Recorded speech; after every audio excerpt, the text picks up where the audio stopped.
इससे पहले की वीडियो में मैंने साइंस और मैथ की इंग्लिश मीडियम और हिंदी मीडियम की सारी वर्कशीट सॉल्व करा दी हैं।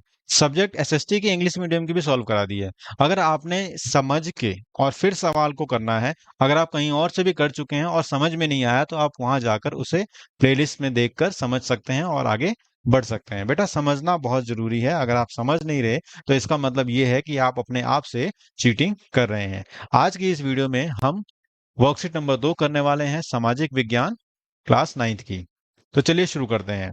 पिछली क्लास में यानी पिछले वर्कशीट में मैंने आपको बताया अक्षांश और देशांतर रेखाओं के बारे में। अक्षांश और देशांतर रेखाओं के बारे में। अक्षांश रेखाएं वह रेखाएं होती हैं जो ईस्ट से वेस्ट यानी पूर्व से पश्चिम की तरफ जाती हैं, और देशांतर रेखाएं वो होती हैं जो कि नॉर्थ से साउथ की तरफ जाती हैं। ऐसे ये देखो, नॉर्थ से साउथ की तरफ जाती हैं। और ये जो रेखाएं होती हैं, जैसे ये अक्षांश हो गई और ये देशांतर हो गई, तो अक्षांश देशांतर के बीच में एक चकोर चीज बनती है जिसे हम कहते हैं ग्रिड। और ये ग्रिड ही हमें बनाने होते हैं। जब एग्जाम में कहा जाएगा ना कि भाई दिल्ली का ग्रिड बताओ, यानी दिल्ली यहाँ पर मार्क करो, तो ये दिल्ली है। तो दिल्ली आप देखोगे तो आपको 24-28 के बीच में यहाँ पर 26 डिग्री और नॉर्थ में 76 डिग्री पे दिखेगा। अब 26-76 तो टीचर बताते नहीं है, ध्यान नहीं आता उनको, लेकिन आपको मैं तो बता रहा हूँ ध्यान से समझने के लिए।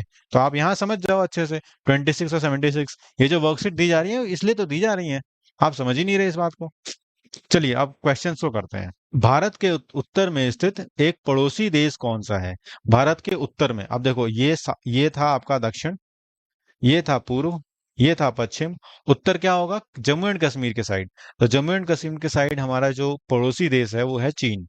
तो यहाँ पर आप लिख देंगे आंसर चीन।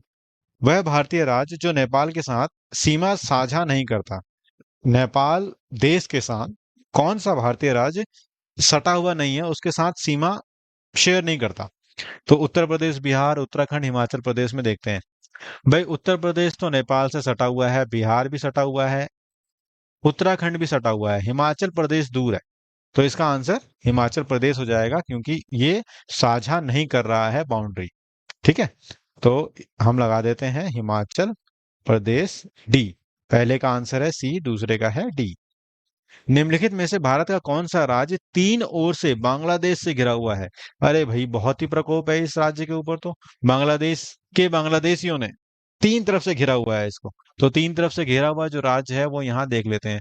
ये है हमारी बांग्लादेश की बाउंड्री, और इस बाउंड्री के बीच में ये जो स्टेट दिख रहा है आपको यहाँ पर, ये जो स्टेट है वो है आपका त्रिपुरा। तो त्रिपुरा तीन तरफ से बांग्लादेश से घिरा हुआ है। अच्छे अच्छे लोगों को भी नहीं पता कि ये सवाल अगर एग्जाम में आ गया ना तो आप खोजते रह जाओगे। बस, अब हो गया यहाँ पर आंसर।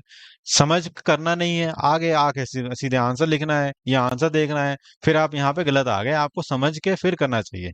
भारत का देशांतरीय विस्तार कितना है? देशांतर, अब आप खुद सोचो कि नॉर्थ से साउथ, नॉर्थ से साउथ हमारा भारत यहाँ पे हो ऐसे करके, इधर फैला हो ऐसे। ओके, तो ये लाइन और ये लाइन के बीच में कितना अंतर है, इसे हम कहते हैं देशांतरीय विस्तार। तो इस लाइन और इस लाइन के बीच में अंतर के लिए हमें ग्राफ को देखना होगा।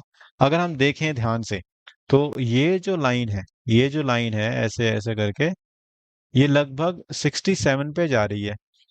और ये जो लाइन है वो ऐसे ऐसे करोगे तो ये आ रही है 97 पे।